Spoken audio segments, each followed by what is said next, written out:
You've probably all been reading. Susie has injured her knee, but she's come hobbling all the way up to Newcastle to talk to us anyway, and we'll be playing on the 100th show on the 4th of April. So how is your poor knee? Well, it's not mended completely yet, and I'm doing lots of physio, and... How did you do it? Did you fall off something and just twist it? It was at the first Hammersmith Odeon concert, and was one of those inspired leaps and twists, and I landed badly on the monitor wires. Did you go Bupa or your National Health? Do you have a Zimmer?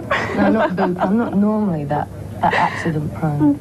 You had quite a bad throat infection a couple of tours ago as well. I mean, that wasn't very nice. That was 82, I'm sure. The knee came out just to fox the throat. We're talking of, 82 and so on. It's been quite a while since we've had an album from you. It's been about a year, and the next one's not coming out till April. So what's the delay been? Well, we recorded Tinderbox last year in May in Berlin, and that was all fine. Then we came back to London to do some overdubs and finish it off, and we lost respect for the person we were working with. I mean, it just didn't work. And so the rest of the year was spent looking for someone to finish it off with.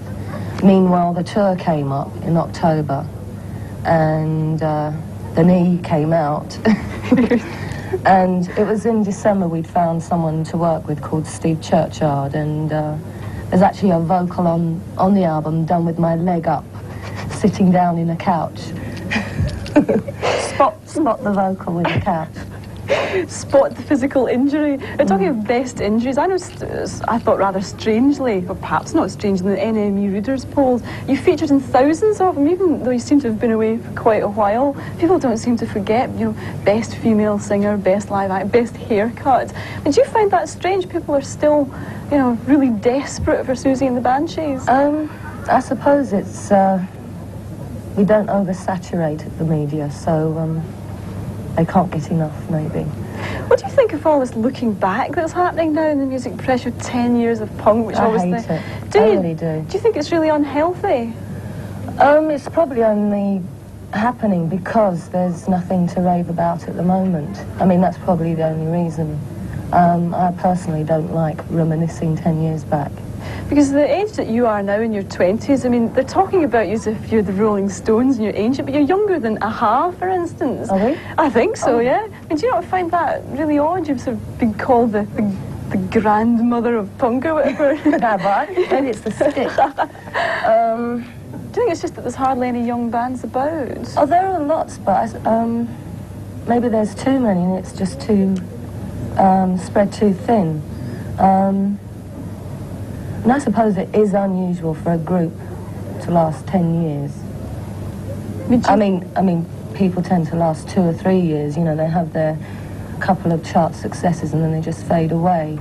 It is quite hard, isn't it, to sustain something? I mean, you've managed it with the band. You keep sort of coming up with sort of very solid material. But I mean, what will happen in the next 10 years? I mean, you can only really go sort of 2 ways, either stadium rockers or just keep doing what you're doing. Well, I only predicted us lasting 20 minutes, so... Well, what do you think will happen? You're just going to carry on the way you are? I mean, you don't have any bigger ideas? Well, no ideas of being an actress or anything like that. Would you like to still be going? I mean, imagine there's like 20 years of punk in the NME and the looking back. Would you hate that? It might be entertaining. Right, are you going to do a tour to back up Tinderbox, or is that you finished for a while because you probably break something else? Do a tour to back the old knee back in. There's tentatively a tour in America for May, and before that, a few dates in Europe. But that is all